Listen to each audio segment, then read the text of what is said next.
Listo, muy buenos días. Buenos días, maestro. Hola, Roselva, ¿cómo estás? Muy buenos días. Pues bueno, iniciamos entonces nuestra clase el día de hoy. Me da mucho gusto saludarlos. Gracias por conectarse puntualmente a esta cita. Me da mucho gusto saludarles. Rosalba, muy buenos días. Pablo, ¿qué tal? ¿Cómo estás? Carlos, nuevamente, mucho Buen gusto día, doctor. Buenos saludarte. días a todas y a Bere, todos. gracias, Bere, ¿cómo estás? Muy buenos días. Eh, Igualmente saludamos a todos los que poco a poco se van conectando y van iniciando sus cámaras para saludarnos. Pues hoy vamos a platicar un tema que la verdad es que me resulta muy interesante y además un gran reto para mí porque eh, el tema de las nuevas tecnologías de la información, el acceso a las redes sociales, eh, los nuevos diseños de las campañas electorales, como ya hemos platicado en otras charlas, digamos, son los grandes retos que enfrenta y afronta nuestra comunidad.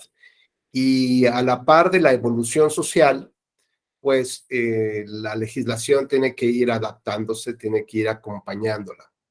Para mí es muy interesante cómo la argumentación jurídica cada vez va encontrando más espacios donde hacer su trabajo, donde hacer su labor. Y me parece que, bueno, pues el tema de la justificación de las decisiones judiciales, pues cobra cada vez más una fortaleza inusitada, porque más o menos nos lleva un poco a entender de qué está hecha la sociedad, ¿no? Cuáles son estos valores y principios y al mismo tiempo nos enfrenta contra un espejo, nos sitúa en esta especie de introspección para saber nosotros pues qué tipo de comunidad tenemos y qué tipo de sociedad estamos construyendo y sobre todo hacia dónde nos vamos dirigiendo, ¿no? Tener un poco de mayor claridad para saber si hay algo que hacer o no.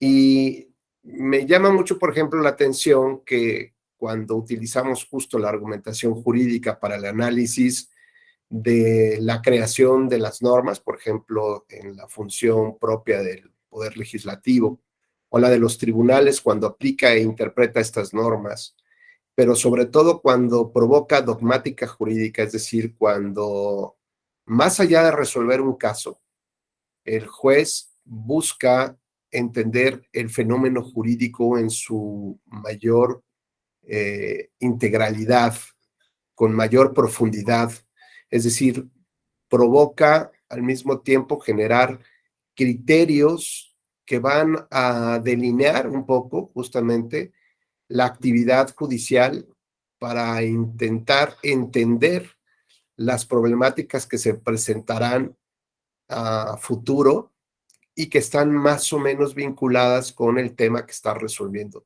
No en estricto sentido con el caso, sino con las temáticas de fondo que intenta abordar, comprender y resolver.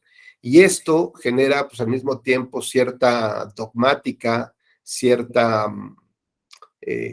líneas por las cuales las nuevas generaciones de jueces o de funcionarios pues van a tener que ir abrevando también a partir del ejercicio del precedente judicial. Es decir, que el juez tiene como esta función no solamente de resolver el caso concreto que se le plantea, sino que además debe de generar estas grandes líneas de entendimiento de esa institución o de ese fenómeno jurídico o de el reposicionamiento de los valores y de los principios. Entonces, decía yo que a veces la argumentación jurídica nos confronta y nos enfrenta a nuestra realidad y nuestra realidad empezando por la nuestra y después por nuestra comunidad.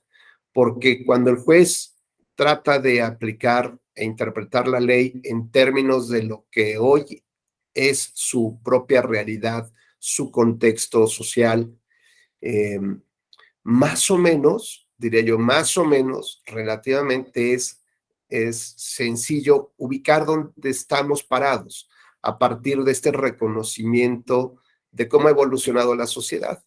Y entonces, por ejemplo, hoy podríamos cuestionar fácilmente una norma que, digamos, ya perdió sus elementos de vigencia, como sus elementos relevantes, diría yo, ¿no? Perdió sus elementos porque hoy las instituciones han cambiado desde el posicionamiento social. Por ejemplo, un tema clásico es el tema de la familia. Cuando hace 30, 40 años la legislación civil establecía que el derecho a la herencia estaba principalmente fundado en el concepto de la familia tradicional, pues había distintos casos que la evidencia recogía, pues que podrían haber sido injustos en no reconocer a algunos descendientes también el derecho de herencia, ¿no? Como por ejemplo el hijo de un concubinato o el hijo adoptivo o el hijo que nació después de la muerte de alguno de los padres, dado que a la muerte de alguno de ellos se termina el contrato de matrimonio, ¿no? Por la muerte de alguno de los cónyuges. Entonces, bajo estas ideas, hoy en día, pues nos queda muy claro que el concepto de familia ha ido mutando, ha ido cambiando y se ha ido adaptando a las nuevas realidades y a los reconocimientos también que como sociedad hemos generado. Pero, digamos, hoy en día, si nosotros sometemos este tipo de normas que todavía quedan en este resabio de el rescate de valores y principios que hace 40 años estaban como muy vigentes en la sociedad, pues hoy nos queda claro que ya no, que han cambiado, ¿no? O como por ejemplo podría ser la institución del matrimonio cuando hablamos de el derecho que tienen a formarlo personas del mismo sexo, ¿no? Entonces hoy, digamos, la sociedad se abre más al debate, a la comprensión de los derechos fundamentales, es decir, que son esta parte de los límites al poder político que se da, ¿no? Eh, eh, y finalmente, decía yo, tiene cierta facilidad, ¿no? Permítanme esa expresión, poder entender cómo ha evolucionado la sociedad hasta nuestros días y saber si ese tipo de normas siguen aplicándose en todo su vigor o no. Para mí el verdadero reto consiste en tratar de marcar nuestra época como el punto cero. Es decir, nosotros tenemos que tener la visión de ver hacia dónde se dirige la sociedad, no solamente reconocer por dónde se condujo, sino para ahora lo importante es entender hacia dónde se dirige la sociedad y finalmente la función del juez hoy en día es relevante porque, bueno, siempre, pero particularmente es un gran desafío precisamente tratar de entender cuáles son estos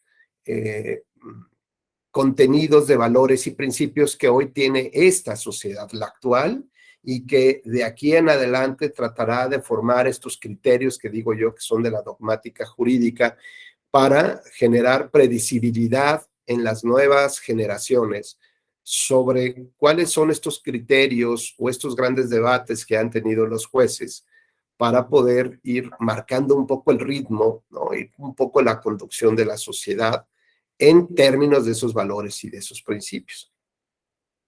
Así que para mí, pues es un gran reto tratar de entender este tema de las tecnologías de la información, tratar de comprender hacia dónde se dirige la libertad de expresión, sobre todo en un tipo de herramienta que tradicionalmente pues, no era la que nosotros, con la que nosotros crecimos, ¿no? Con la cual nosotros nos fuimos formando, que es el Internet, por ejemplo, ¿no? Y que, bueno, pues hoy en día las nuevas generaciones, desde los más pequeñitos, tienen un acceso muy abierto, ¿no? A veces poco controlado a las redes sociales y a lo que ello implica estar presentes, tener un sentido de identidad dentro de las redes sociales, ¿no? Así que bueno, pues imaginemos el gran reto finalmente que eso representa para generaciones como la nuestra. Probablemente para las nuevas generaciones, pues sí sea muy sencillo, pero el problema no está en el uso de la tecnología ni cómo abordas la tecnología, sino cuáles son estos valores y principios que ordinariamente deberían existir y destacarse en términos de cómo conducirnos dentro de las redes sociales, por ejemplo. Espero que todos ya tengan ahí listo su cafecito, porque pues, finalmente esta va a ser una charla, si ustedes así me lo permiten, de mucho ping-pong, de mucha retroalimentación para poder ir marcando justamente estas pautas. Yo solamente voy a tratar de provocar algún par de reflexiones nada más y despediría de su apoyo justamente para ir retroalimentando este conjunto de reflexiones. Pues bueno, pues ahora sí, bajo este parámetro, pues yo creo que arrancaría señalando un poco esta idea de cómo funciona el sistema de los derechos humanos, ¿no? Y en estas, digamos, en estas ideas entre derechos humanos y derechos fundamentales como unos entendidos como los verdaderos límites al poder, y si de esta manera lo podemos ver en los derechos humanos que están consagrados en la Convención Americana justo de Derechos Humanos, pues nos da un referente de cuáles son estos valores y principios que nos identifican como personas, que nos identifican como seres humanos. Es decir, no están sujetos, llamémosle así, a una restricción en el ejercicio de los derechos. Sin embargo, cuando hablamos, por ejemplo, de los derechos fundamentales de las personas, digamos que los estamos enmarcando esos mismos derechos humanos en un contexto sociopolítico, cultural, en un contexto de nuestro momento y de lo que eso implica para nosotros, cómo relativizar estos derechos fundamentales. Entonces, si me explico de esta manera, los derechos humanos son la base del control, de los límites del poder político. Y los derechos fundamentales vienen a ser esta especie de reconocimiento de aquellos derechos humanos y cómo se pueden relativizar tanto en su cumplimiento, tanto en su protección, como en el ejercicio mismo de los derechos. Y me explico de esta manera. Los derechos fundamentales pueden ser restringidos por situaciones de emergencia, como la que recién estamos concluyendo del tema de la pandemia, donde se emiten una serie de decretos por el Poder Ejecutivo, donde restringe el ejercicio de los derechos humanos, ¿no? Entonces, bueno, esta conversión del derecho humano a un derecho humano restringido, pues es lo que podríamos conocer como o ubicarnos como el derecho fundamental. Cada época va generando o va reconociendo de manera política cuáles son estos valores y principios que debe de prevalecer en la sociedad. Así, para una sociedad muy determinada, la utilización de la burka o del velo, pues representa un valor preponderante dentro de su ideología, de su cosmovisión, y esto, bueno, tiene afectaciones muy graves en términos de otros valores y principios. Más allá de los derechos humanos, la relativización del ejercicio de esos derechos humanos, pues depende justamente del tipo de gobierno, depende de la época, depende del avance democrático que tenga esa sociedad, depende de muchos factores. Y entonces para esta sociedad ya no sería tan complicado entender por qué hay ciertos derechos humanos que se relativizan o que en realidad parece que no son tan relevantes, ¿no? Tal vez hoy en día las creencias religiosas o la fe religiosa, para algunas sociedades hoy democráticas, unas sociedades que están ya más integradas en esta globalización, en este traslado de personas de un lugar a otro por la guerra, por la hambruna, por el narcotráfico, crimen organizado, por fenómenos naturales, bueno, genera un desplazamiento natural de sociedades. Y probablemente esta convivencia como tal entre distintas formas de visión, ¿no? O distintas visiones de vida y de entendimiento de la existencia, eh, pues va más o menos difuminando los límites que antes existían, que estaban muy claros, por ejemplo, entre los católicos, los protestantes, los musulmanes, ¿no? Más o menos se va perdiendo un poco esta idea y además en esta evolución social, pues vamos generando otros conceptos de valores y de principios, ¿no? Otros relanzamientos, otros entendimientos de lo que debe ser eso.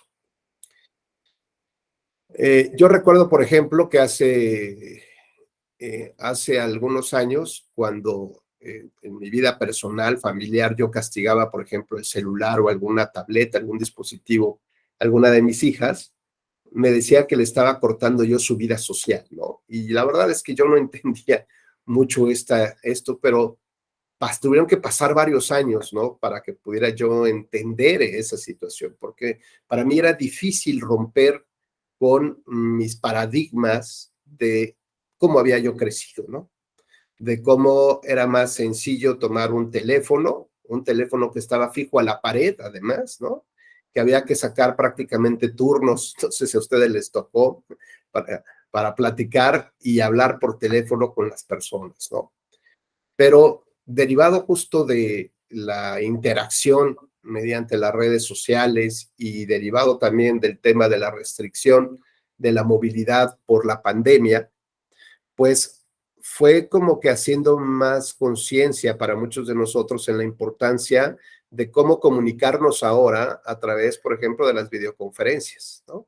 A través de digamos, a través de nuevas ideas, finalmente, que antes para nosotros pues eran muy complejas. Y, por ejemplo, tengo claro que muchos de nosotros como profesores nos costó una eternidad adaptarnos a ver cómo dábamos una clase en la computadora, ¿no?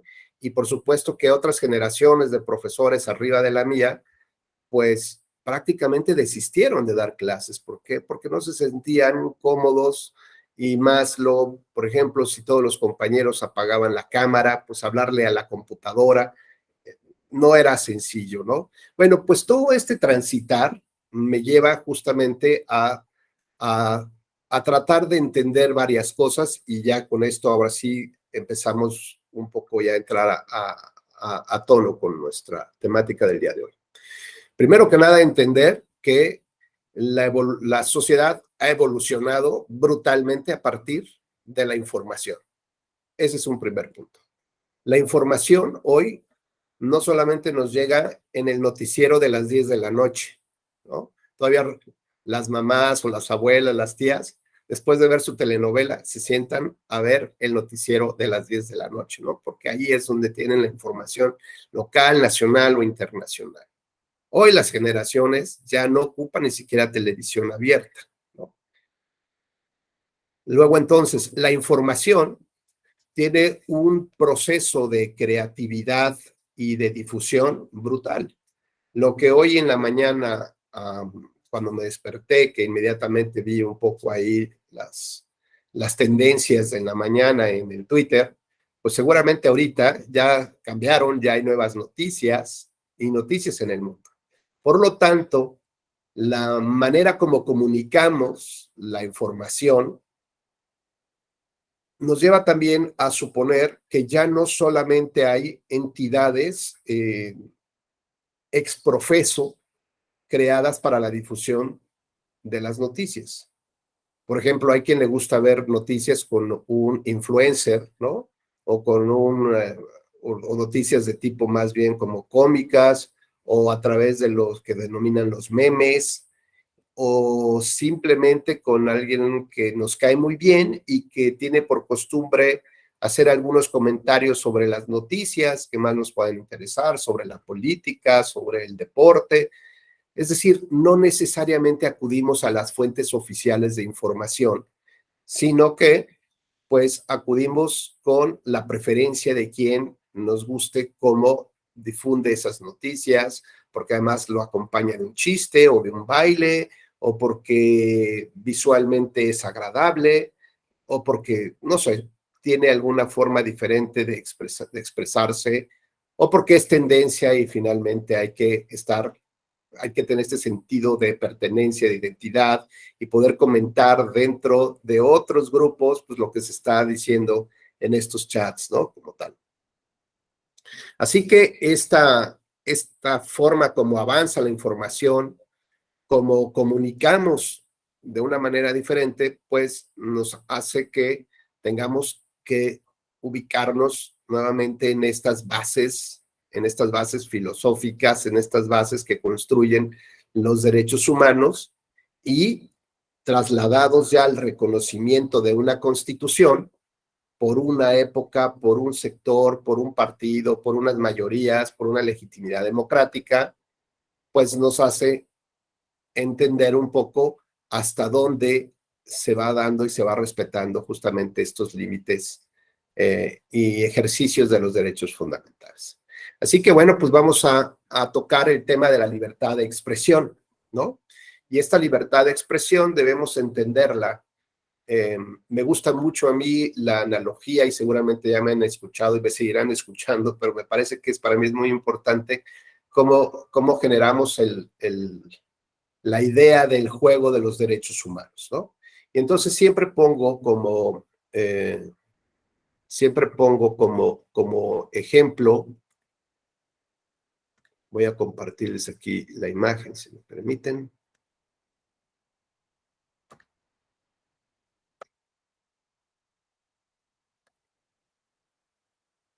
Bueno, ahí quedó la marquita de agua de la imagen, pero pues eso es lo de ellos. El juego del Jenga, para mí es verdaderamente relevante esta imagen, este juego que todos de alguna manera, si no lo han jugado, tenemos una referencia muy clara de en qué consiste. Y no sé, Pablo, si tú ya has jugado el Jenga, ¿podrías comentarnos brevemente de cuál es la finalidad de este juego? Bueno, la modalidad clásica pues es por turnos sacar una pieza de esta estructura en forma de torre y sin que el resto de las piezas caigan. Básicamente es eso, ¿no? Hay otras modalidades por colores y otras variantes, pero la clásica es esa, ¿no? Tomar una pieza, acumular el mayor número de piezas o turnos sin que la torre caiga y al mismo tiempo crear una estrategia para ponérsela más complicada al resto de los participantes. Creo que esa es la síntesis. Justo, Pablo. Y además, la idea, digo, más allá de las modalidades, la idea clásica es que al sacar una pieza, la debes de colocar en el siguiente nivel, ¿no? Esto implicaría justamente que la torre fuera creciendo y evidentemente, va buscando crecer, ¿no? De alguna manera, y la dificultad es también que crezca, ¿no? Porque vas viendo cuáles son sus bases y si vas tocando la base, ¿no? O los espacios, digamos, donde no deberías de meter presión ahí, pues es evidente que puede colapsar la torre, ¿no? Entonces, la idea central, como bien nos señala Pablo, es que no se caiga la torre, es en primer lugar. Segundo, todos los jugadores interactúan con las piezas. Y estas piezas van encontrando nuevos acomodos o nuevas posiciones, nuevos niveles, nuevos lugares.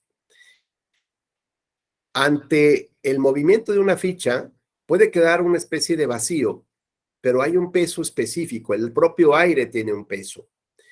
Y esta idea del Jenga, pues nos representa que quien juega o a quien le gusta jugar esto, tiene que ser un jugador o buscamos jugadores con ciertas habilidades, ¿no? Porque este es un juego de habilidades, es un juego de entendimiento y de destreza. De entendimiento, ¿por qué? Bueno, porque está claro cuál es la finalidad. La finalidad es que crezca la torre con los movimientos naturales que debería de tener y que no colapse la torre, porque si colapsa, colapsa todo el sistema. Entonces hay que entender que en cierto momento del juego hay piezas que son intocables y esos son los derechos humanos. Las piezas que sí podemos mover, que podemos acomodar, que podemos confrontar con otras fichas, viene a ser este concepto del derecho fundamental, es decir, de aquellos derechos humanos que son relativizados en su cumplimiento dependiendo del contexto histórico, social, político, cultural, económico y todo lo que quieran ustedes agregarle, que van moldeando justamente cómo ejerzo yo ese derecho humano, pero que ahora está reconocido así como fundamental.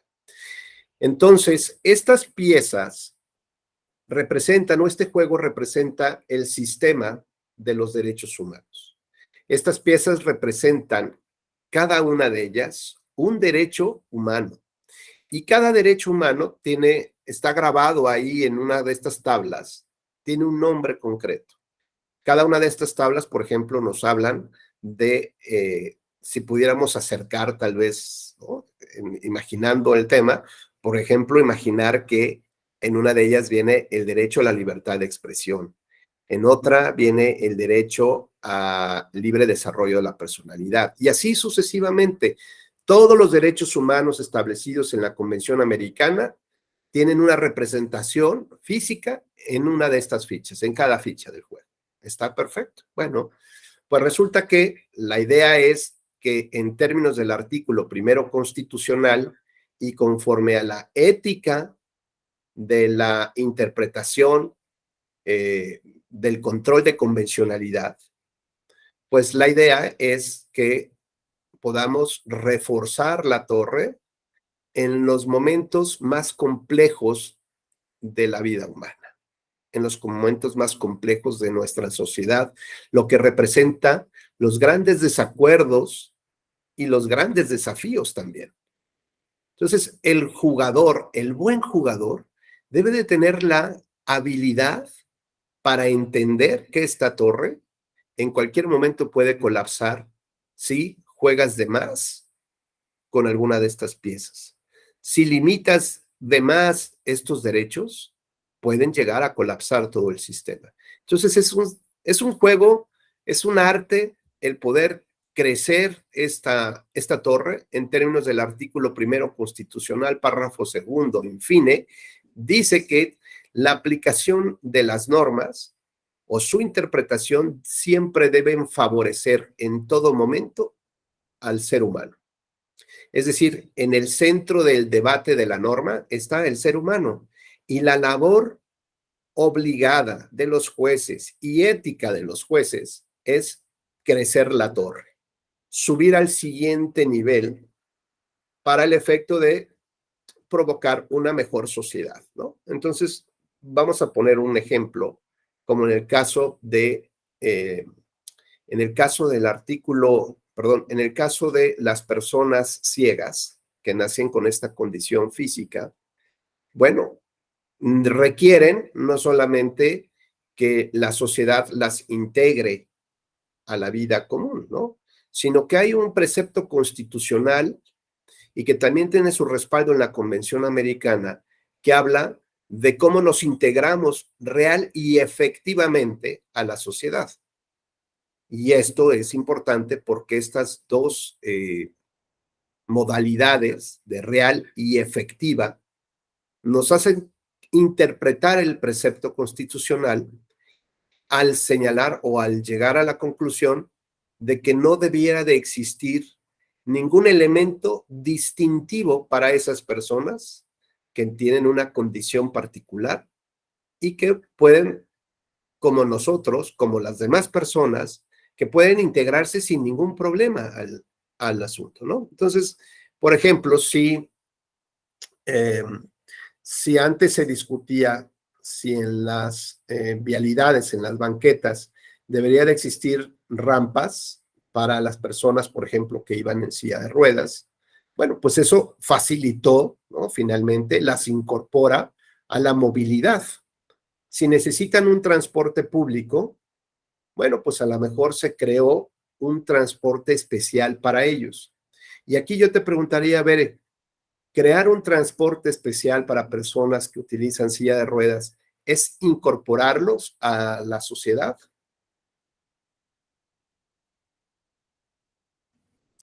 Sí, sí bueno, sí, es darle las herramientas y no sé si eso sea como incorporación. Digamos O que sea, a lo mejor es como un primer una, pasito, ok, ¿no? Es decir, bueno, entonces ya sí es puedes incorporación. utilizar un transporte público que antes no podías ocupar, por lo tanto, te voy incorporando. Pero cuando yo digo real y efectivo, esto es que necesito hacer una distinción que debe haber un vehículo para unas personas y un vehículo para otras con otra condición de vida.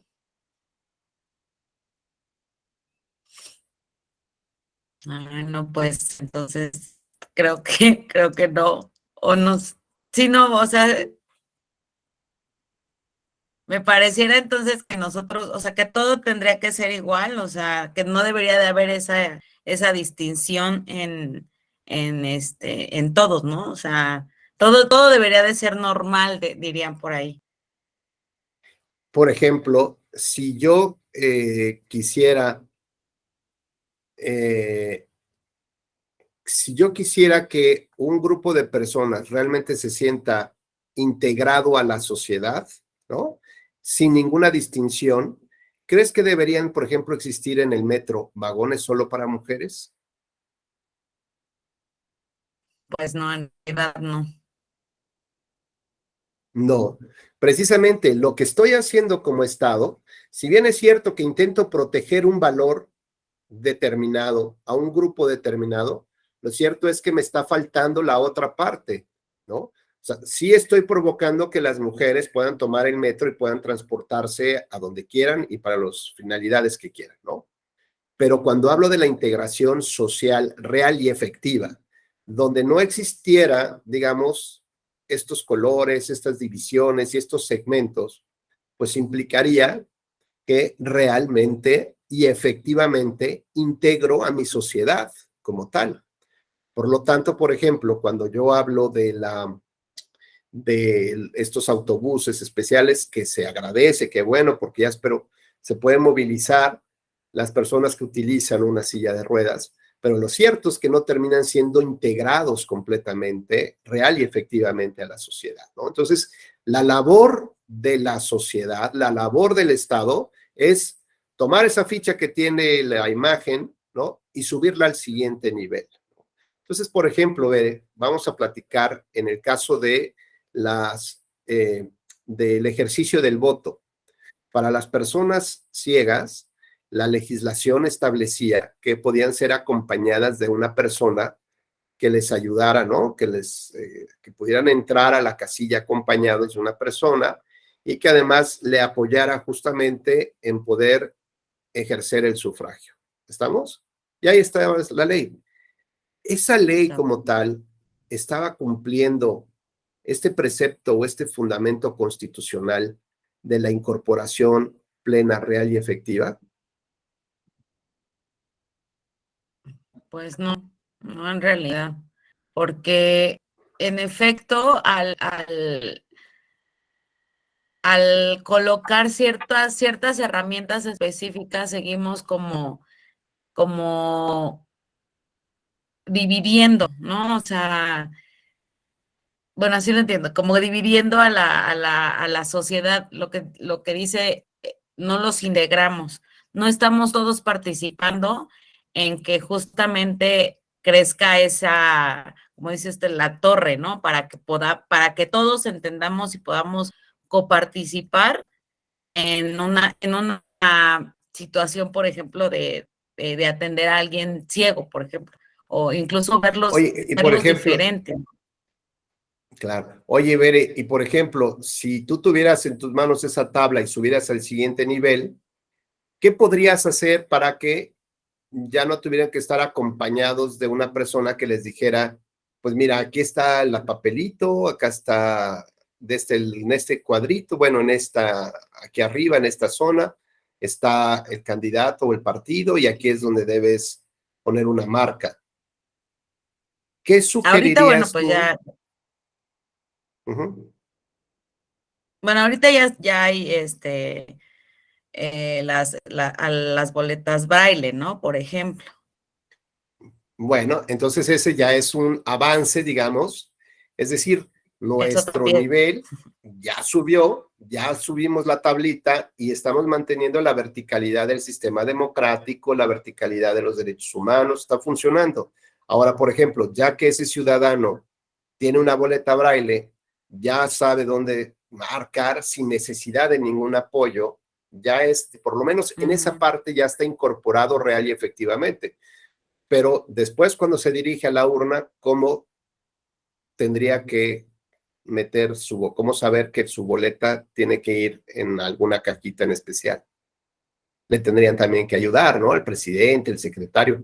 Y qué bueno que les ayude, pero eso no es incorporación plena, real y efectiva. Entonces, bueno, pues de entrada, pues a lo mejor las cajitas deberían de tener también su tema y braille, ¿no? Está El bien. sistema braille. Pero pero también recuerda que, bueno, pues ahí, digamos, ya los incorporamos real y efectivamente, ¿no? Ya sabe dónde poner el voto, pero ahora, ¿cómo introduce su boleta en una ranura?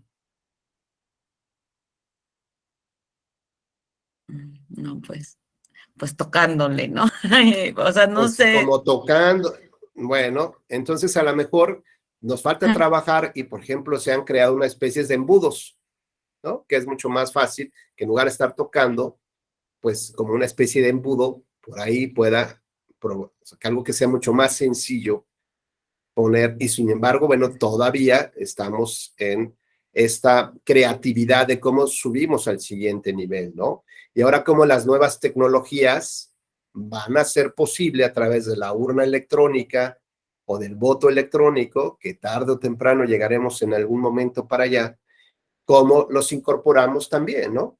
O los débiles visuales, en fin, cómo logramos que se sientan tal como cualquier otra persona, ¿no? Que no tiene que tener ninguna ayuda en particular para poderse incorporar y para poder ejercer sus derechos. Bueno, de eso se trata justamente entender así el Jenga y tratar de subir al siguiente nivel, porque así lo establece y lo ordena el artículo primero constitucional. Adelante, Carlos, por favor. Gracias, Bere. Gracias, doctor Rubén. Buen martes a Gracias. todas y a todos. Precisamente en relación a este ejemplo del transporte, se habrán fijado que en la Ciudad de México hace algunos años se incorporaron servicios exclusivos, por ejemplo, en autobús de superficie exclusivo para mujeres, que se llamaba Servicio Atenea, autobuses de color rosa. El metro, como apuntabas, designa cierta cantidad de vagones para que solo accedan mujeres y sus hijos. Y esto generó un debate muy interesante al interior de la definición de la política pública para un mejor traslado, sobre todo cuidando a adultos mayores, mujeres embarazadas y niños. Y pues bueno, como ustedes vieron, en algún momento se decidió tener espacios exclusivos y reservados. Sin embargo, conforme fuimos avanzando en este Yenga aplicada a la movilidad en el caso de la Ciudad de México, fuimos identificando que en el mismo vehículo, es el ejemplo del Metrobús, podíamos destinar espacios sin dividirlo físicamente, designando a través de ciertos colores que fueran espacios para mujeres y para hombres. Por ejemplo, en el caso de Metrobús, que son articulados o biarticulados, la primera sección con los asientos de color rosa para damas y el resto para caballeros o mixto, ¿no? Ya dependiendo de cómo decidiera el propio ciudadano que se trasladase. Entonces, de pasar en un momento a esta cuestión tajante, esto solo mujeres, esto solo adultos mayores, pasamos a una segunda fase que fue, no, que interactúen en el mismo espacio, pero aprendiendo a respetar. Hicimos unas prácticas muy interesantes con usuarios en servicio y empezamos a descubrir que si teníamos solo el autobús para mujeres, pues los que se quedaban en la parada esperando al siguiente, pues se generaba alguna inconformidad. Pero cuando ya tuvimos el mismo autobús donde podían ir hombres y mujeres, pero en la silla rosa solo sentarse, empezamos a identificar que los mismos pasajeros se involucraban más, empezábamos a recuperar estas normas de urbanidad que parecía que estábamos perdiendo, en donde el hombre que estaba sentado le cede el asiento a la mujer, o donde van los jóvenes y ven a un adulto mayor, jóvenes, hombres y mujeres, se levantan para cederle el espacio a una persona mayor, indistintamente de su sexo. Entonces nos pareció un ejercicio muy interesante que ahora ya se tomó la decisión de quitar los autobuses rosas exclusivos y de ir creando una cultura de difusión entre los usuarios del sistema de que hay espacios para respetar. Y en el caso de las personas con discapacidad, igual, doctor, empezamos solo con un espacio destinado para los pasajeros en silla de ruedas, inclusive con mecanismos de rampas donde se paraba el operador de la unidad, descendía para apoyar y auxiliar. Ahora los sistemas de rampas son más sencillos, inclusive ya no requieren de que el operador estacione el auto para operarlo, sino el mismo usuario aprieta el botón y tiene acceso, y los que están también como pasajeros le ayudan a colocarse, a colocar el cinturón. Entonces, como que se ha hecho más interactivo, doctor. Me parece que ha sido una pedagogía social muy interesante en ir escalando esta estructura de los derechos sociales, individuales, interactuando y que se sientan más integrados, y quien no esté en esa condición reconozca que es importante ayudar a los demás, doctor. Entonces, Yenga en el tema del transporte también está basando, doctor. Es No, cuanto, gracias. No, Carlos, qué interesante. Y de verdad es que lo que tiene que hacerse es justamente que el jugador que está trabajando en este tema del transporte público es un jugador habilidoso, es un jugador de estrategia, es un jugador que entiende, por ejemplo, cuáles son los deberes del Estado, cuáles son los derechos humanos y cómo en el contexto social tienes que acatar justamente estas ideas, estas bases sociales, y no solamente de sana convivencia, ¿no? De respeto, sino que hay estos valores y principios que a lo mejor no los podemos, no podemos definirlos ni nombrarlos, pero sabemos que están ahí, ¿no? Y que forman parte, digamos, de nuestra sociedad, de esta sociedad, o de una sociedad anterior, ¿no? Que era más evidente este tipo de valores y de principios, que a lo mejor por la expansión, el crecimiento, el tiempo que ocupas en trasladarte de un lugar a otro, pues vas como olvidando, ¿no? Se van perdiendo, difuminando estos límites y fronteras, y de pronto, bueno, pues llego al punto de por qué tengo que quitarme de mi lugar, ¿no? Yo ya me levanté temprano, ¿por qué tengo que levantarme de mi lugar? Ese tipo de temas nos llevan justamente a reflexionar que digamos que o más bien que la sociedad debería estar interesada en jugar este Jenga de los derechos humanos, ¿no? Para poder entender cómo funciona el sistema y cómo también puedo yo limitar más el poder público, el poder político, en el sentido de las arbitrariedades, en el sentido del presupuesto, cómo reorientar el presupuesto, cómo reorientar las políticas públicas, como bien nos enseñó nuestro compañero Carlos, con algo que aparentemente era tan sencillo, ¿no? Que aparentemente era tan sencillo, que se utilizó un poco además de tecnología, que mejoró la movilidad, eliminó esta especie de sentimiento negativo, ¿no? ¿Por qué? Pues porque los camiones iban vacíos y yo no puedo tomar algún otro. En fin, Lo importante es entender que hay un principio y un valor que nos mandata y que se llama la integración real y efectiva, plena, real y efectiva a nuestra sociedad. ¿Cuál? La que tengamos en este momento. Ahora, por ejemplo, nos lleva a reconsiderar otros temas como personas no binarias, ¿no?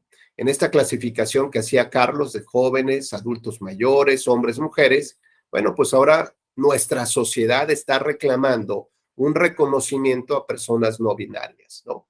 Y entonces, ¿cómo logramos como sociedad, como Estado, cómo logramos también esta incorporación, si es que no la tiene, pues cómo logramos identificar cuáles son estas necesidades de incorporación real, plena y efectiva, ¿no? Y entonces ahí vienen otros debates, por ejemplo, Rosa y Pablo, vienen otros debates de lo que yo señalaba al principio. Si este es nuestro punto cero, porque en este momento ya hacemos ese reconocimiento de personas no binarias, ¿no? ¿Cómo logramos generar directrices hacia futuro? Nuevamente me refiero a esta dogmática jurídica. No solamente resolver un caso en concreto, ¿no? Por ejemplo, el otro día vi en redes sociales de un primer magistrado electoral, ¿no? En Aguascalientes, me parece. Entonces, bueno, ¿cómo logramos generar las líneas y las directrices si este es el punto cero? Porque entonces significa que vienen nuevos retos que hoy empezamos a vivir, pero que no sabemos un poco más adelante cómo van a seguirse presentando temas que están relacionados con ahora personas no binarias. Y hay discusiones, por ejemplo, si personas, por ejemplo, que es más clásico que personas trans, puedan participar en competiciones de mujeres, por ejemplo. Que personas que se sientan mujeres puedan ocupar los baños públicos, los vestidores de los clubes que le corresponden a las mujeres y estar sin ropa, ¿no? Frente a mujeres y frente a niños, sin tener todavía una cirugía de cambio de sexo, por ejemplo, ¿no? Y entonces empezamos a reflexionar, por ejemplo, Carlos, si una persona trans va a ocupar una de estas sillas rosas. Es decir, cómo va reaccionando la sociedad frente a estas nuevas incorporaciones, ¿no? Frente a estas nuevas categorías, tal vez que a lo mejor, como hemos dicho, categorizar a las personas, clasificar a los objetos, ¿no? Clasificar las situaciones, pues justamente lo que no hace es contribuir a la integración real y efectiva. La idea, a final de cuentas, me imagino yo, es que tanto los adultos mayores, las mujeres, personas no binarias, personas trans o que pertenecen a algún grupo que hoy clasificamos como LGTB+, más, algo así, bueno, pues no debería de haber esas clasificaciones, ¿no? Debería de haber un sistema de transporte que a todos nos facilite justamente las condiciones necesarias para poder cumplir con nuestros objetivos, ¿no? Pero bueno, se ve que tenemos todavía grandes retos, ¿no? Por descifrar cómo lograr esto a final de cuentas. Bueno, pues ya bajo este entendimiento del sistema de los derechos humanos, estamos particularmente en esa tabla que señala la libertad de expresión. Y la libertad de expresión, pues tiene que ver con muchos temas, ¿no? Tiene que ver, por ejemplo, con épocas donde las personas que intentaban tener esta libertad, de ejercer esta libertad, preferían morir a no poder escribir, a no poder expresarse, ¿no? Es decir, que en ciertas épocas la restricción del derecho humano, ¿no? Pues estaba muy marcada, por ejemplo, por otro tipo de ideas y de conceptos, como podría ser una ideología política, ¿no? Protestar en contra del comunismo, de una dictadura, bueno, pues eso puede llevar justamente a la restricción, no solamente de la libertad de expresión, porque en ese momento caen todos los carabinieres, caen los camisetas blancas, caen los pasamontañas, caen los grupos subversivos, ¿no? Y tratan de desarticular el movimiento de protesta, ¿no? O algo más moderno, pues resulta que para ejercer el derecho de libre asociación tienes que pedir permiso al Estado. Y si quieres ocupar un parque público, a lo mejor hasta tienes que pagarlo, ¿no? La Suprema Corte de Justicia de la Nación resolvió ayer o antier, ¿no? Ya en un tema que es inconstitucional, que el Estado limite la libertad de reunión y de asociación a través de un permiso y además de un pago para ocupar una plaza pública, por ejemplo, ¿no? Son formas modernas de restricción del derecho humano, si se fijan ustedes, ¿no? Y todo dependerá, pues, de esa comunidad que acepte la restricción, porque a lo mejor a nadie nos importa ahorita reunirnos en la calle o en un parque público, ¿no? Porque el momento de reunión es a través de las redes sociales, de los space en Twitter, ¿no? Y otra forma donde ya no compartimos estas ideas anteriores de desplazar a la población, ¿no? A un lugar determinado, la concentración, la fuerza, enseñar, digamos, el músculo, ¿no? Mostrar el músculo, mostrar el poder. Aquí vienen los sindicatos y aquí están los grandes líderes y vienen las ovaciones. ¿Por qué? Pues bueno, porque eso se recogió a partir de las evidencias y de la historia, que así funcionaba. Hoy, ¿dónde se encuentran justamente estas plazas públicas? Pues se encuentran en Internet. Hoy, ¿dónde se hacen las campañas electorales? Se hacen en Internet. Hoy, ¿dónde se busca a los electores? Pues hasta en TikTok, ¿no? Aunque no haya ninguna planeación, ningún programa, pues hasta en TikTok, ¿no? Bueno, cuando hablamos entonces de esta libertad de expresión, tendríamos, digamos, que entender dos grandes temas, me parece. Uno, primero, ¿de qué está hecha la libertad de expresión, ¿no? ¿Cuáles son esos valores y principios o elementos de lo que se constituye que independientemente de la época, de la herramienta, pues ahí está, ¿no? Como derecho humano, ¿de qué está hecho? Y luego analizamos, digamos, cómo se convierte en ese derecho fundamental, es decir, qué tanto el poder público, el poder político y la sociedad acepta su restricción, su relativización. ¿Qué tanto afecta que esa ficha sea más corta? ¿Qué tanto afecta que esa ficha sea más pequeña, más débil, ¿no? O que esté colocada en niveles que fácilmente se pueden sustituir por otros. Y al mismo tiempo podríamos ver, por ejemplo, probablemente en este juego que estamos inventando, una ficha que sea doble. No solamente es así sencilla, sino es doble. Y cuando leemos lo que dice, señala ahí libertad de expresión de los periodistas. Entonces vamos al manual del juego y entendemos por qué hay una ficha del doble grosor, ¿no? Doble tamaño, que es una ficha mucho más fuerte, mucho más sólida en comparación con otras. Y entonces entendemos un poco también lo que la doctrina y las fuentes del derecho, como las sentencias y las jurisprudencias, tanto nacionales como internacionales, nos señalan de qué está hecho el derecho de la libertad de expresión del periodista. Y tiene dos vertientes, la libertad individual del ciudadano y por otro lado, el derecho de formar opinión pública, de formar opinión respecto de algún tema en concreto. Su libertad de expresión no es como la mía, en la que solamente me expreso y pues si alguien me escucha, pues qué bueno, ¿no? Pero del periodismo justamente nos referíamos, buscamos estos canales expresos de medios de comunicación para informarnos. Y entonces tiene la labor, tiene la fuerza, tiene este núcleo duro de formar opinión pública. Y entonces entendemos que es una ficha doble. Y además hoy en día es color dorado. Y entonces diferente a las cafés o a las verdes o a los que tienen polvitos ahí raros. es de color dorado. Y vamos otra vez al manual del juego y nos dice que las fichas con un color dorado requieren un refuerzo de protección en la garantía de su ejercicio.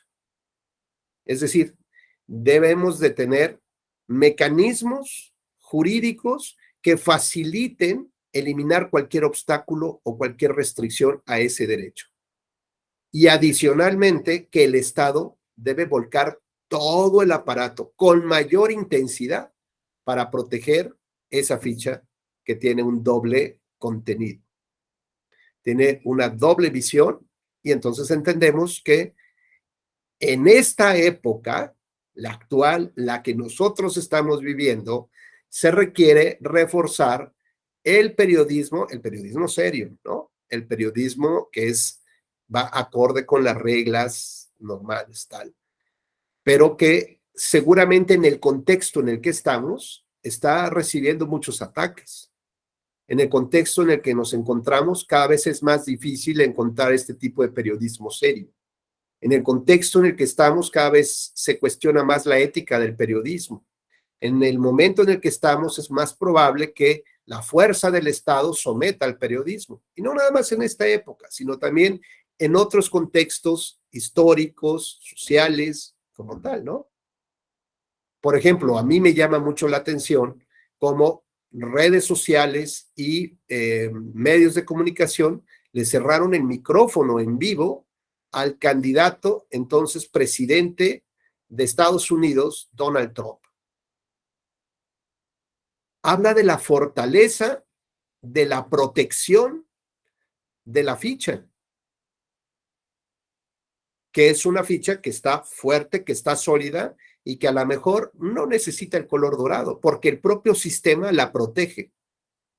En cambio, las que tienen un color dorado significa que el sistema está haciendo alertas, señales claras que esas fichas son sensibles y que por lo tanto el creador del juego en este momento tiene que dotarle de mayor fuerza, de mayores contenidos, de mayor claridad para las personas para que sepan de qué se trata o por qué es una ficha diferente. Y entonces, Alejandro Torres, si estás por ahí, puedes encender tu micrófono, por favor.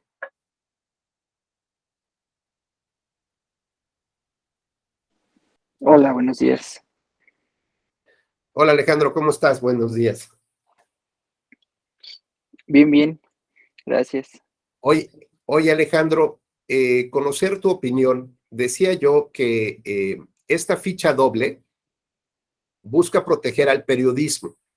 ¿Por qué? Digamos, en su doble vertiente. La libertad de expresión del periodista y segundo, el derecho y obligación que tiene de formar opinión pública, ¿sí? Sí, Bueno, al inicio de la charla, comentaba yo que hoy las redes sociales se constituyen como el punto neurálgico de la libertad de expresión.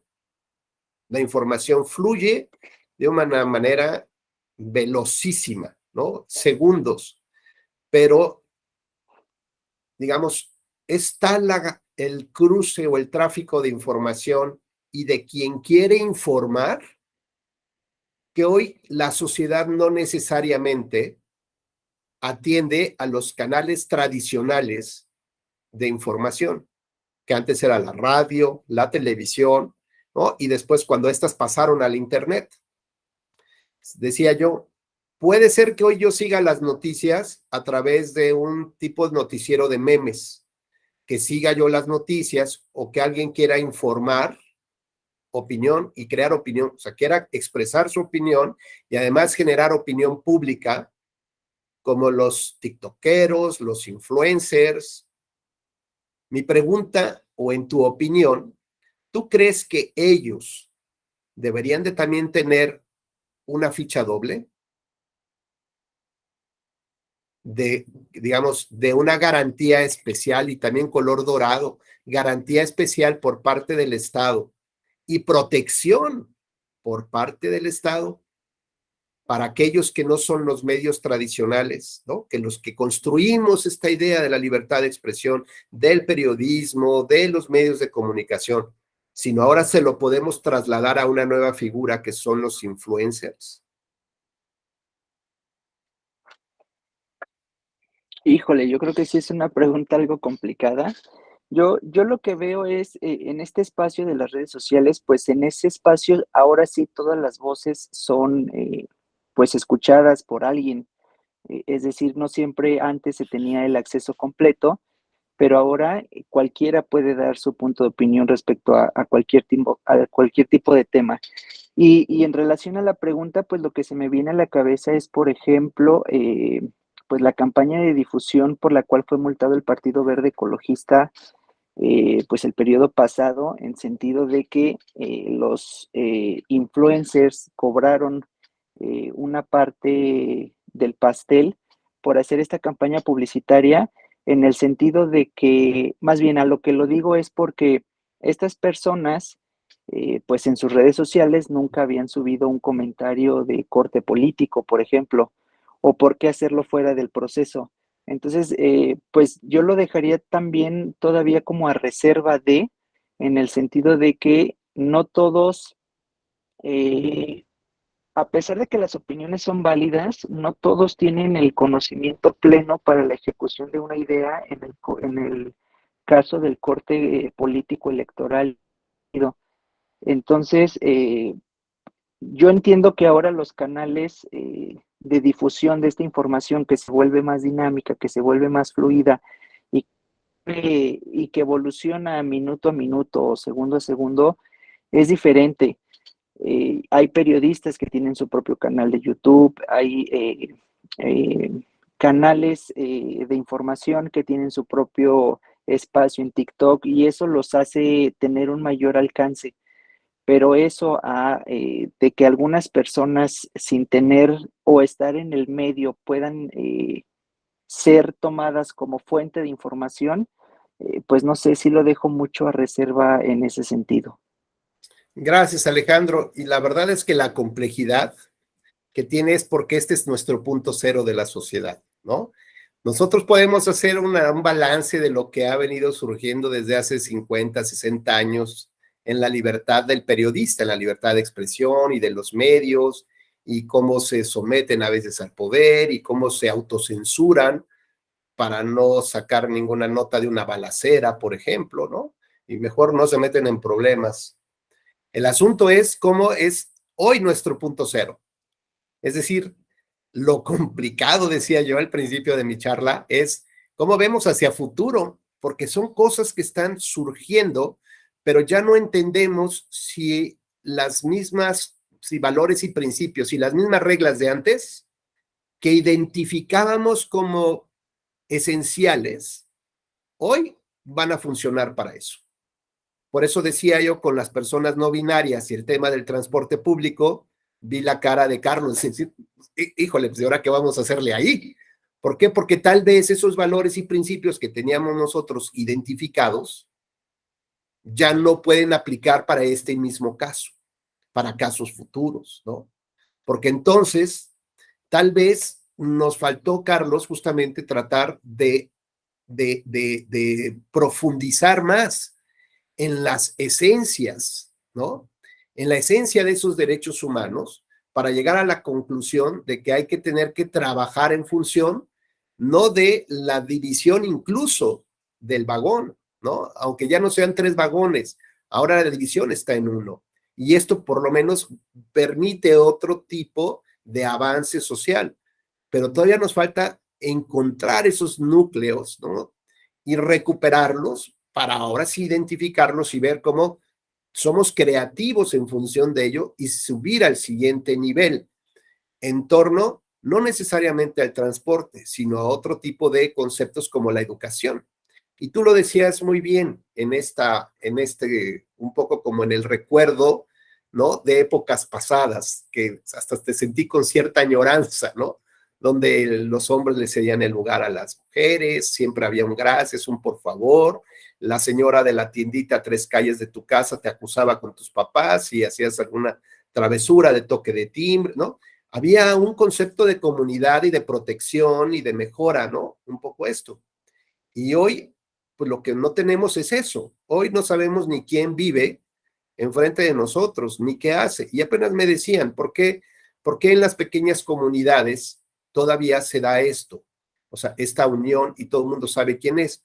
Porque cada una persona puede representar muchos roles en la comunidad, ¿no? Puede ser el conductor del transporte, pero además o sea, puede ser el conductor el que te transporta a tu lugar de trabajo, pero además es papá de la escuela donde va tu hijo, ¿no? Y además su esposa es la tendera. Entonces, es decir, una persona representa varios roles en la comunidad. Y aquí, pues ni siquiera sabemos qué roles representamos en esta comunidad, ¿no? Precisamente, esto representa otros grandes retos que debemos de reencontrar estos núcleos esenciales de los derechos humanos para tratar de plantearlos, de ver cómo funcionarían en esta época bajo este nuevo contexto. Y para mí esto que señala Alejandro, que bueno, que platicaba con Alejandro, es esencial, porque finalmente el juez, al tomar la norma jurídica, resolver un caso concreto, aplicándola, interpretándola, pues puede resolver un caso, por ejemplo, de Chumel Torres, ¿no? Chumel Torres que recibió o que tuvo este problema porque es un tiktokero, porque no sabemos ni qué concepto le damos a él, ¿no? Y tenemos otro caso del periodista Loret de Mola. Bueno, haríamos una diferenciación si los dos sufrieran ataque a su libertad de expresión. Es decir, una de las tablas se refiere a la libertad de expresión de Carlos, de Alejandro, de Bere, de Rosa o de Rubén. Son tablas del mismo tamaño, tablas estándar, que requieren una garantía ¿para qué? Para que existan los medios jurídicos para poder defender las restricciones a nuestros derechos. Pero nada más eso, y son de color cafecita, igualita que las demás tablas. Pero la de Loret de Mola debe ser doble y dorada por el contexto político en el que vivimos. Y mi pregunta, ¿y la de Chumel Torres? ¿Acaso, digamos, También. acaso, digamos, tenemos que hacer una clasificación, Carlos, de vagones? Los que sí son periodistas porque tienen una carrera de periodismo, los que no tienen carrera de periodismo, pero que se dedican al periodismo, los ciudadanos que quieren informar, que expresan, pero que además se están construyendo, digamos, un nombre, ¿no? Como una especie de plataforma de difusión y de creación de opinión pública. Es decir, ¿cuál es la diferencia entre uno y otro? ¿Cuál es la diferencia entre el periodismo, ¿no? El periodismo profesional, pues, el periodismo tradicional, el periodismo que podemos referenciar de épocas pasadas, con el periodismo que empieza a partir del punto cero, hacia futuro. ¿Tendrían la misma protección o tendrían un color diferente de tablita, de dimensión? ¿Cómo el juez entonces tendría que hacerse cargo de generar estas grandes líneas y no resolver solamente el caso ahorita de Chumel Torres o de Loret de Mola, sino tendría que encontrar el problema del fondo, que es lo que estamos nosotros discutiendo en este momento? Estamos provocando estas reflexiones profundas de cómo vamos a generar las condiciones, ¿no? Más o menos por las cuales nuestra sociedad tendría que irse definiendo. Nos dice Pablo que la ONU tiene un concepto de periodista, digamos, más amplia, ¿no? Podría ser que sí. El asunto es que si bien estas también pueden ser fuentes internacionales, fuentes del derecho, Pablo, internacional, pues habría que ver si México puede adaptar o es vinculante ese concepto. Si ese concepto está, la definición está, digamos, en la Convención Americana, pues entonces sí podría ser parte de ello, o analizar las jurisprudencias de la Corte Interamericana de Derechos Humanos en la interpretación directa de estos preceptos de la Convención para saber hasta dónde llega el concepto de periodista. Y entonces, si todos nos podemos colocar en qué momento como periodistas, ¿no? Si a partir de hoy yo me dedico a subir información y tratar de generar opinión, porque eso es lo que busco en las redes sociales, generar opinión. Hay quienes nada más retuitean, ¿no? ¿Y eso no es generar opinión? ¿Quién me dice que no? ¿Quién me dice que sí?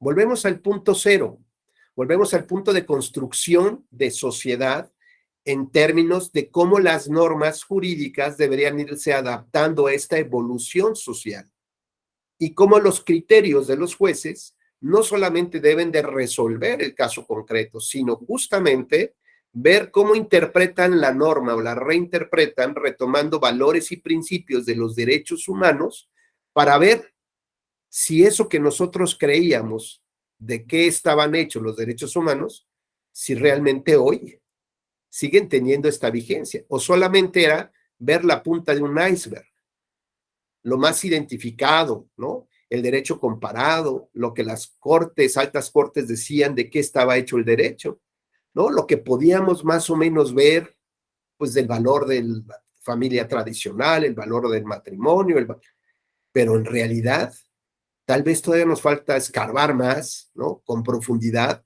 para tratar de rescatar esos postulados de lo que concebimos como los derechos humanos. Entonces, cuando hablamos de la libertad de expresión, pues hablamos también de las restricciones a la libertad de expresión. ¿Y esto qué significa? Bueno, pues implica que todo acto de autoridad ordinariamente tiende a restringir un derecho fundamental. La pregunta es si la libertad de expresión tiene una justificación de restricción. Es decir, ¿habrá momentos en los cuales el Estado pueda restringir estas libertades de expresión, por ejemplo? Pues tenemos casos como China, que controla el Internet, ¿no?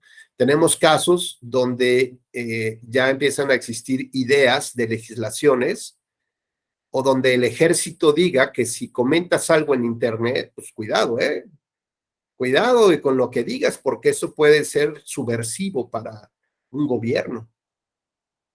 Entonces, fíjense cómo empieza a haber jugadores del Jenga que empiezan a mover tablas que son sostén del equilibrio y de la verticalidad del sistema. A lo mejor las 3 o 4 tablas que están hasta abajo tienen el nombre de la dignidad humana, porque sabemos que esa se viola o no se viola. No se viola poquito o se viola muchito. La dignidad humana se viola o no se viola. Por lo tanto, está prohibido todo acto de esclavitud, de trata de blancas, de tortura, aún para bajar o para contrarrestar el terrorismo, la desaparición forzada, porque son actos que lastiman la dignidad humana. El derecho a la verdad lastima también la dignidad humana. Por ejemplo, que no sepas qué pasó con los de Ayotzinapa, que no sepas qué le pasó al periodista que lo extrajeron de la madrugada y lo desaparecieron, que no sepas qué le pasó a tus papás, a tus hermanos, simplemente desaparecieron. ¿Abducidos por extraterrestres? Pues no. El derecho a la verdad se constituye un factor de dignidad humana, ¿sí? Por eso, las legislaciones del perdón, del cero y volvamos a empezar, del olvido, como las leyes que surgieron en Argentina, en el Perú, que trataron de decir, ya, bueno, ya borrón y cuenta nueva, ya, lo que pasó en las dictaduras, las muertes, ya, olvidemos todo y es momento que la sociedad tenga una nueva visión hacia el futuro. ¿Y qué dijo la Corte Interamericana? Ni de chiste. El derecho a la verdad constituye un elemento de dignidad humana. Por lo tanto, la dignidad humana no puede relativizarse en su cumplimiento o en las restricciones bajo un contexto político determinado, ¿no? Es una de las tablas que son inamovibles, pero insisto, hay jugadores, como en aquella Argentina o en aquel Perú, que empezaron a ver cómo podían mover esa tablita. Y qué bueno que había un órgano de control convencional que dijo, ni de chiste la tocas, ¿eh? ¿Por qué? Porque eso puede fracturar el sistema. El sistema está fracturado. ¿Por qué? Pues porque no hay investigación. Hoy hay una desaparición forzada y nadie investigó nada. Oye, es que hay un sujeto que está cuestionando por qué pasó 17 años en prisión preventiva oficiosa, que son los temas que está resolviendo la Corte Interamericana respecto de México en estas semanas. Más de 100 recursos, pues ¿qué percepción tienes de tu sistema de justicia? Pues que está fatal. Y el sistema de justicia, que forma parte de algo más grande, que es el acceso a la justicia, que es otra de las tablas que está hasta abajo, pues eso es pilar para sostener la verticalidad de este juego. Si no tenemos jueces independientes, pues es posible que en cualquier momento la torre se caiga. Y el otro gran tema que siempre he dicho, el tercero, la democracia. Si no tenemos una democracia sólida, fuerte, vibrante, pues en cualquier momento la tabla se cae, la verticalidad, ¿no? Se desploma. Y hay jugadores que les gusta probar qué tanto se mueve la tabla, qué tanto se mueve la torre, hasta dónde la puedo mover, tocando, trastocando, restringiendo, relativizando la dignidad, la independencia de los jueces y el tercero, la democracia. Bueno, pues ahora preguntarnos en qué nivel está la libertad de expresión hoy en día. Está en estas que son intocables, está en segundo nivel, tercer nivel, porque mientras más niveles haya, significa que puedes restringir, que se vale restringir la libertad de expresión. ¿Cómo se restringe hoy la libertad de expresión? Recuerden que la libertad de expresión indica o entraña muchos elementos, como cuál. Primero, por ejemplo, pues que yo necesito información para procesarla y dar mi opinión de esa información. Entonces necesito obtener información, que tenga yo las herramientas para procesarlas y las herramientas para expresarla, como puede ser en el teatro, en el cine, en una pared, en un libro, en la poesía, en las artes, en las redes sociales. Yo necesito expresarla. Y entonces hay quienes en alguna época querían restringir la libertad de expresión, ¿cómo? Pues cerrando las imprentas, teniendo el monopolio del papel, por ejemplo, o de las tintas, y pues ya no podías escribir, si no escribías en favor de. Hay quienes restringen la libertad de expresión diciendo no vas a tener ningún contrato con el gobierno y yo no te voy a permitir que ningún empresario te contrate, pero para nada. Y entonces hay personas, grupos, entes interesados en mover estas tablas. Estas tablas que parecen ser elementales o esenciales dentro de la estructura de los derechos humanos. Y no solamente requiero información clasificada, sistematizada, requiero información que pueda yo pedir y que me la den.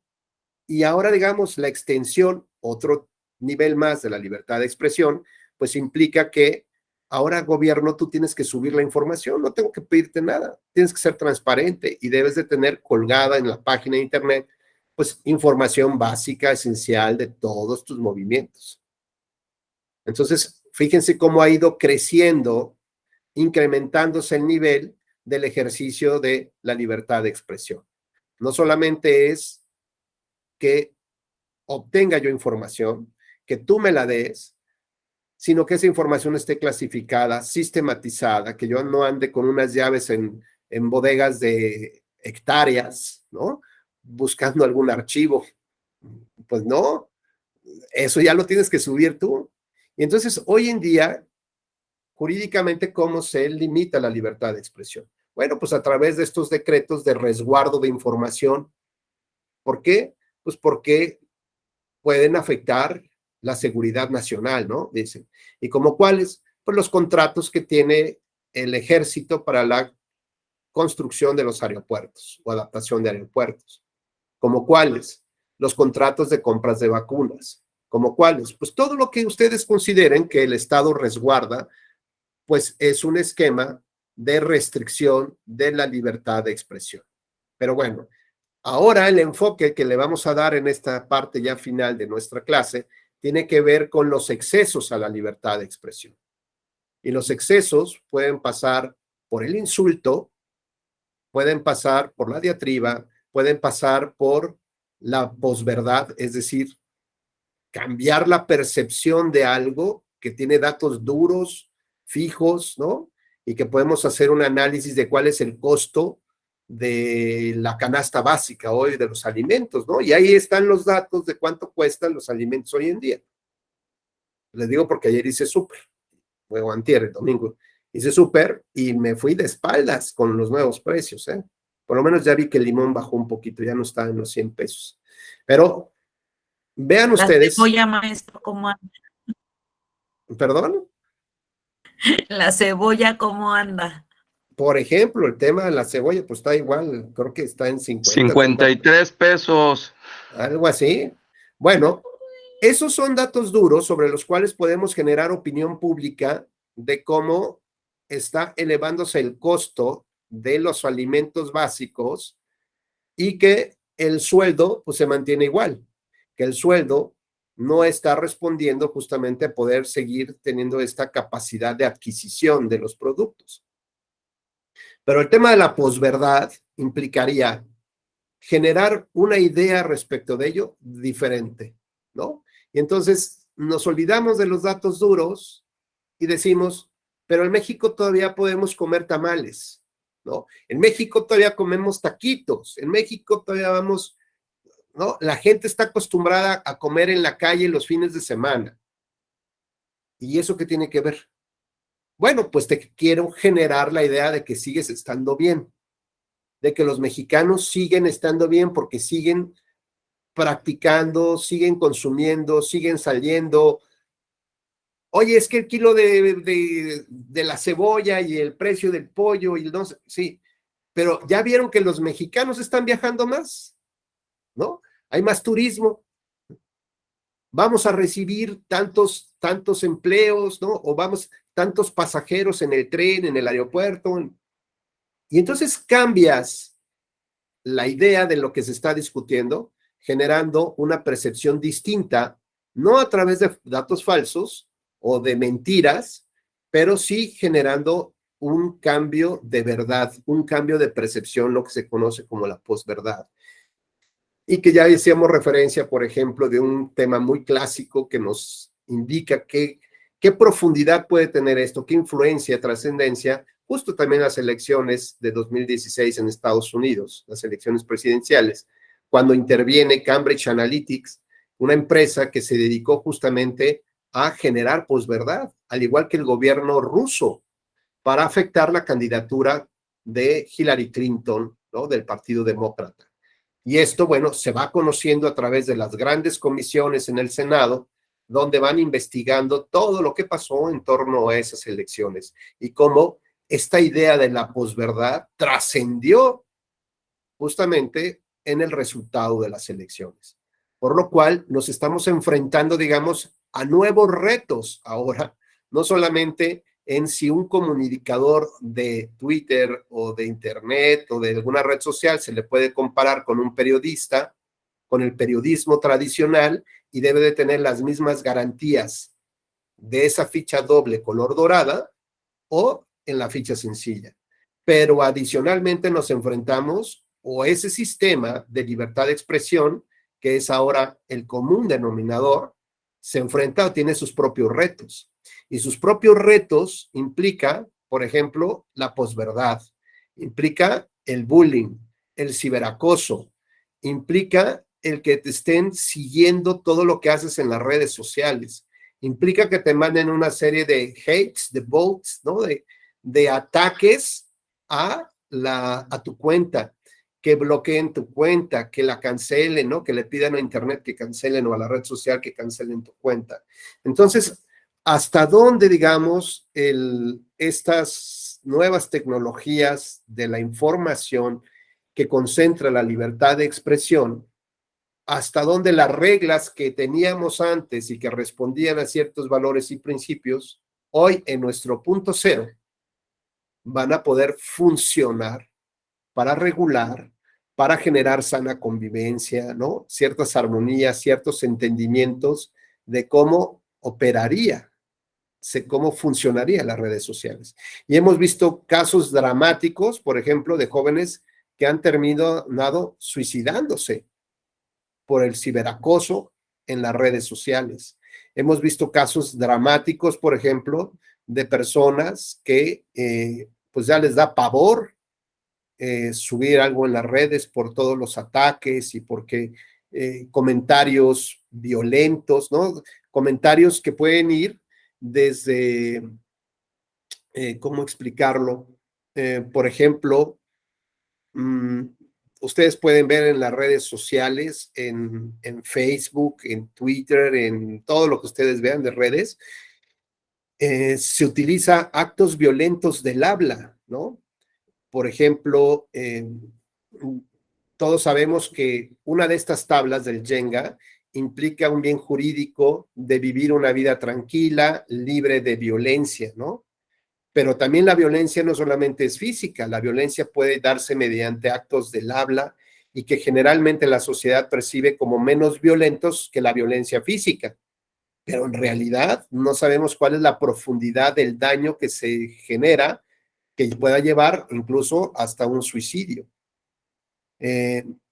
Todo depende, insisto, del contexto con el que miramos justamente a este fenómeno, insisto, a partir de este punto cero, ¿no? Entonces, por ejemplo, tenemos normalmente estos actos de violencia lingüística se dan, por ejemplo, en temas políticos, temas raciales, temas de orientación sexual. No sé, ¿ustedes dónde ven más o dónde creen que se concentre el tema de la violencia lingüística? Para mí, en el tema político, hoy en día, por ejemplo, en México, si no eres de un partido político, bueno, ¿no? Viene todo el ataque, o viceversa, ¿no? O sea, el chiste es que hay una división muy clara que genera odio, genera ataques lingüísticos, violencia física, violencia verbal, lingüística, pues llamémosle así, en las preferencias sexuales, ¿no? En temas de clasismo, tal vez, ¿no? Con estos sobrenombres que les ponen lady no sé qué, y el otro, ya ven que les ponen algo así, ¿no? La lady fulana de tal, y el ser, no me acuerdo cómo le ponen a los hombres. ¿Alguien sabe cómo le ponen? Lord. Sobre el Lord, ¿no? Lord. Bueno, ¿dónde ven ustedes, Rosa, dónde ves tú más ataques de violencia en las redes sociales? ¿En qué temas? Sí, justo, Pablo.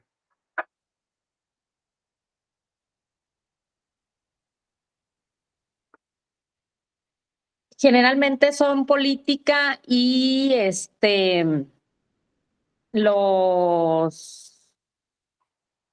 ¿cómo se llaman?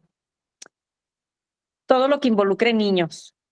Lamentablemente, todos ahora como sociedad, bueno, separando a los presentes expertos en comunicación, periodismo, se sienten expertos en diferentes temas y eso suscita a que tu pensamiento lo quieras imponer sin estar siendo experto en el tema, llámese educación, llámese política, mm, de otras preferencias a las tuyas. Entonces, como mexicanos, siento que somos, y me cuento, tradicionalistas todavía en demasiados temas. Y generalmente de mi generación, digamos, para atrás, ya, pues para adelante ya viven otros tiempos, es lo que nos genera conflicto. Sin embargo, respetamos cualquier tipo de idea. Pero yo me fijo que si yo hago un comentario político, los jóvenes son quien atacan y directo a la yugular. O sea, hay adultos también mayores que defienden todavía con sus ideologías a sus partidos y se te van a la yugular feo, feo. Y las madres de familia en cuanto a menores, pues ponen su punto de vista, pero si tú diste un punto de vista tal vez a lo mejor cruel o no considerado. La verdad es que termina hasta uno, yo creo que borrando el comentario porque le da a uno más vergüenza los insultos que lo que uno puso. Claro. Pero ahorita, en la actualidad, lo que más está lastimando a la sociedad y la está quebrando es la política y lo de las marchas, Por ejemplo, nosotros aquí en Morelia estamos sufriendo mucho con las marchas porque de verdad están destruyendo la ciudad. Sin embargo, las paredes no sienten, los monumentos no sienten, o sea, nosotras sí. Pues yo pudiera, por ejemplo, en mi ideología decir, pues sí, como madre desesperada, si tengo un desaparecido, claro que tengo ganas de destruir, claro que tengo ganas de esto y lo otro, pero pues en cuanto a los de las marchas de aborto, las marchas gays, o sea, ya el derecho a manifestarte de una manera pacífica ya no existe. Entonces, todas las cuestiones políticas, todas las reformas que se quieren hacer, el pelear por sus ideologías, por sus derechos, nos está quebrando como sociedad porque hay una división impresionante. Entonces, eso es lo que más ahorita está imperando en las redes donde hay esos ataques, considero yo, ¿verdad? Salvo Claro. aquí los compañeros expertos. No, bueno, gracias, Rosa, muy gentil. Bueno, pues fíjense cómo el tema que hemos abordado de las redes sociales o de Internet, ahora debemos de preguntarnos, ya para ir cerrando esta charla, debemos de preguntarnos si a través de estas herramientas se puede violentar también la ley electoral, ¿no? Es decir, en la tradición, ¿no?, de cómo se celebraban las campañas, cómo se llevaba la libertad de expresión, el debate, lo que se hacía o no, pues tenía como un claro impacto en el cumplimiento de las normas electorales. Vamos, un asunto muy relevante para la sala superior o para la jurisdicción electoral era justamente analizar si se podía llevar a cabo una violación de las normas electorales en las redes sociales. Y la sala superior justamente consideró que, digamos que a pesar de que había una línea jurisprudencial que analizaba el contenido de la libertad de expresión en redes sociales y señalaba que tenía una garantía por parte del Estado amplia y robusta, es decir, como esta doble tabla, señalaba que no excluía que los usuarios de las redes sociales quedarían exentos de cumplir las obligaciones o limitaciones o prohibiciones que existían en materia electoral, especialmente cuando los sujetos se encontraban involucrados directamente en los procesos electorales, como eran los aspirantes, precandidatos, candidatos a cargos de elección popular.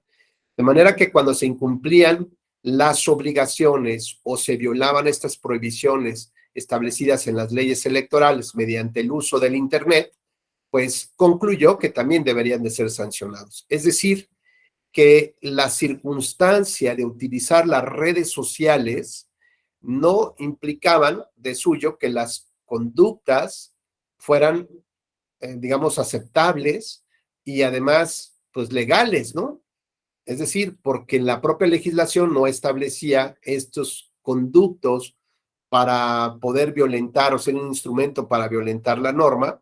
Entonces, la sala superior consideró que cualquier mensaje que se difundía en las redes sociales también podría constituir una infracción a las normas electorales. Así, por ejemplo, un candidato a un cargo de elección popular, a gobernador del estado de Puebla, señaló en sus redes sociales que la candidata, que después fue gobernadora y después falleció, Marta Erika Alonso, se puso en sus redes sociales que la candidatura se la debía a su esposo, ¿no? al senador Rafael Moreno Valle, que también había sido gobernador y también por todos conocidos, que también falleció en un accidente ahí en un helicóptero junto con ella, pero señalaban justamente que, o este candidato señalaba que su candidatura se debía a su marido, ¿no? Que, es decir, empezó a generar un discurso que violentaba a la persona, a la candidata, y sobre todo que reducía su condición de ser humano solamente a ser mujer.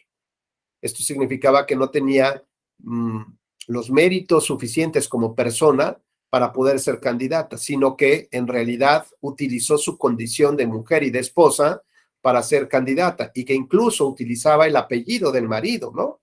Entonces, estos elementos de violencia fueron analizados en su oportunidad por la sala especializada y después por la sala superior, al considerar, primero que nada, que las medidas cautelares implementadas eran correctas, es decir, que se bajaran estos mensajes con estos contenidos.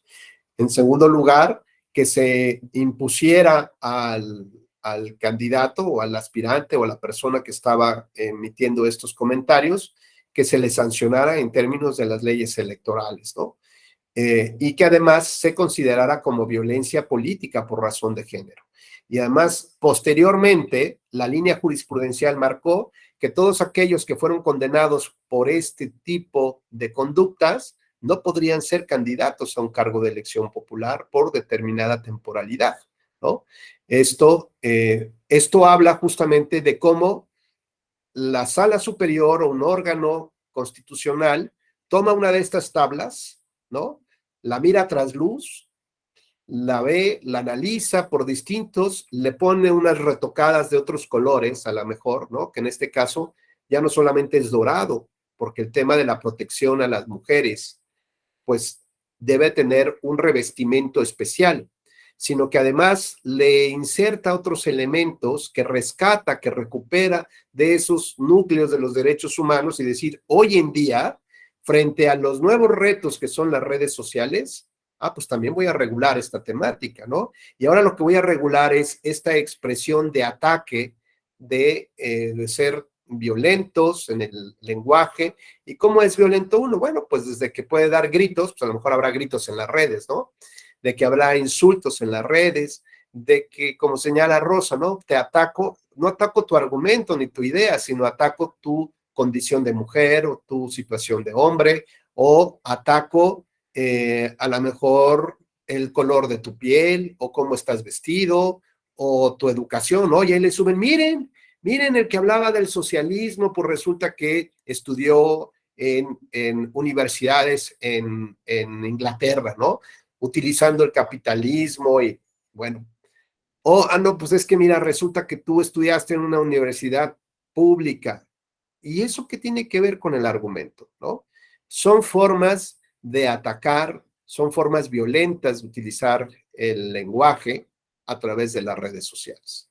Así que bueno, pues, estimadas compañeras y compañeros, la verdad es que son grandes retos, pero que nos sirve mucho reflexionar sobre estos temas, no solamente en el transporte, en lo electoral, sino en cómo generamos las nuevas condiciones de sana convivencia frente a los grandes retos que tenemos hoy en día, y que a veces, pues uno, como ya con barba blanca, pues prefiere estar tal vez un poco más retirado de esos temas para tratar de ver cómo entender esto, porque esto implica cambiar paradigmas, ¿no? Como platicábamos hace rato, implica transformar, romper con aquellos vestigios, ¿no? Y ligas que tenías de cómo construiste tu realidad social, tu pensamiento, y tener que adaptarte, ¿no?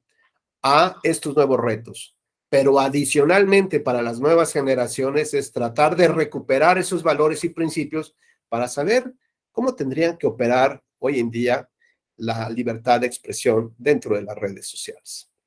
Pues hasta aquí dejamos esta charla. Me tengo que preparar para la siguiente, que hablaremos justamente de la ética de los jueces en las convenciones, en los tratados internacionales, en cómo resuelven en esta parte. Entonces, bueno, pues les agradezco muchísimo su gentil escucha y como siempre les digo, seguro nos volveremos a ver a la vuelta de la esquina.